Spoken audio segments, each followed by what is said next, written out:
श्री शिवाय नमस्तुभ्यं। दोस्तों, आप सभी को शुक्र प्रदोष व्रत की ढेर सारी शुभकामनाएं। आज हम सब शुक्र प्रदोष व्रत कथा का श्रवण करेंगे।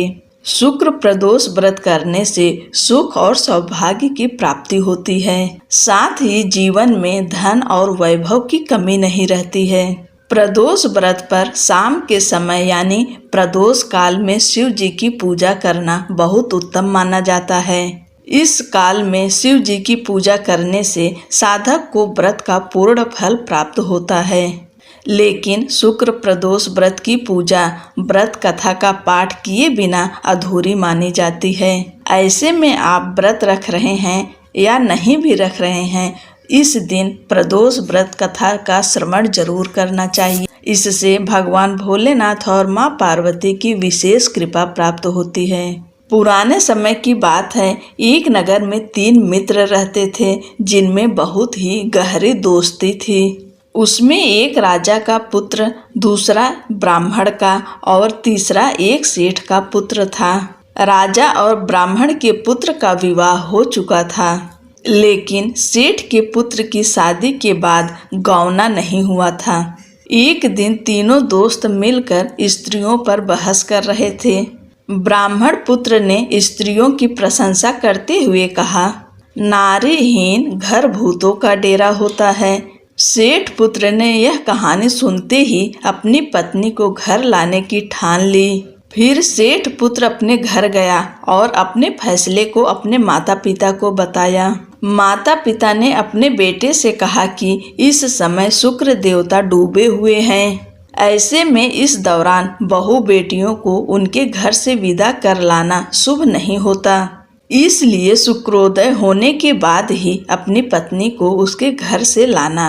लेकिन अपनी जिद के चलते सेठ पुत्र टस से मस नहीं हुआ और अपनी ससुराल जा पहुंचा। उसकी इच्छा सास ससुर को मालूम हुई। सास ससुर ने उसे समझाने की कोशिश की, लेकिन वह नहीं माना। इसलिए उन्हें अपनी कन्या को उसके साथ विदा करना पड़ा। ससुराल से विदा होकर दोनों पति पत्नी बाहर निकले ही थे कि उनकी बैलगाड़ी का पहिया टूट गया और एक बैल की टांग टूट गई। पत्नी को भी बहुत चोट आई। सेठ पुत्र ने आगे बढ़ने की कोशिश की और तभी रास्ते में उन्हें डाकुओं ने घेर लिया और सभी सामान लूट लिया। सेठ का पुत्र अपनी पत्नी के साथ रोता पीटता अपने घर पहुंचा। इसके बाद घर पहुंचते ही उसे जाते ही सांप ने डस लिया। उसके पिता ने डॉक्टरों को बुलाया और उसे देखने के बाद डॉक्टरों ने कहा कि आपका पुत्र 3 दिन में मर जाएगा। इस बारे में ब्राह्मण पुत्र को पता चला तो वह सेठ पुत्र के घर मिलने पहुंचा। उसने सेठ से कहा कि आप अपने लड़के को पत्नी के साथ बहू के घर वापस भेज दो। ब्राह्मण पुत्र ने कहा कि आपका पुत्र अपनी पत्नी को शुक्रास्त में विदा कर लाया है, इसलिए ये सभी बाधाएं आई है। ऐसे में अगर वह वापस वहां पहुंच जाएगा तो बच जाएगा। सेठ ने ब्राह्मण पुत्र की बात सुनकर अपने पुत्र वधू और पुत्र को वापस भेजा। वहां पहुंचते ही सेठ पुत्र की हालत सुधरने लगी और वह धीरे धीरे पूरी तरह स्वस्थ हो गया। ये शुक्र प्रदोष का ही महात्म्य था, जिससे उसे फिर से जीवन दान मिल गया। बोलो भोलेनाथ की जय। हर हर महादेव। अब और एक कथा का श्रवण करते हैं। एक प्रचलित पौराणिक कथा के अनुसार एक गांव में एक ब्राह्मणी रहा करती थी और उसके पति की मृत्यु हो गई थी। पति की मृत्यु के बाद ब्राह्मणी अपना पालन पोषण भिक्षा मांग कर करती थी। एक दिन जब वह भिक्षा मांग कर अपने घर वापस लौट रही थी तो उसे रास्ते में 2 बालक दिखाई दिए जो कि बेसहारा थे। ब्राह्मणी दोनों बालकों को अपने साथ घर ले आई और उनका पालन पोषण करने लगी। जब वे दोनों बालक बड़े हो गए तो ब्राह्मणी उन्हें लेकर ऋषि शांडिल्य के आश्रम में गई, जहां उसने ऋषि शांडिल्य से कहा कि वह उन अपने तपोबल से बताएं कि आखिर ये बालक कौन है। ऋषि शांडिल्य ने तप के बल पर पता किया तो वह चौंक गए क्योंकि ये बालक साधारण नहीं थे बल्कि विदर्भ राज के राजकुमार थे।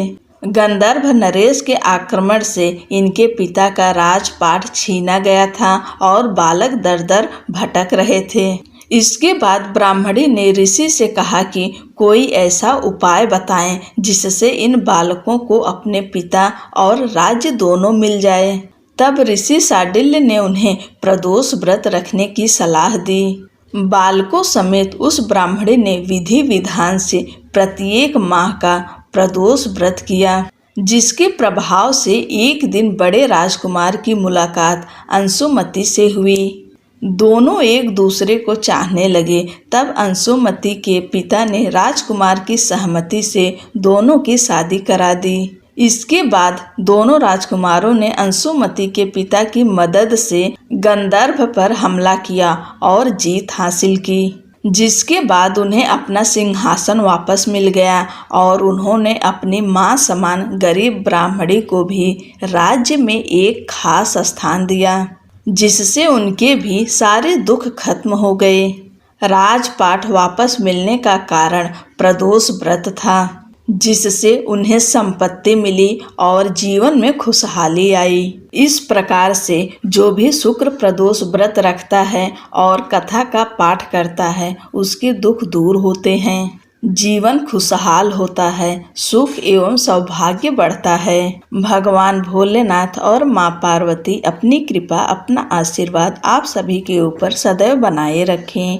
हर हर महादेव।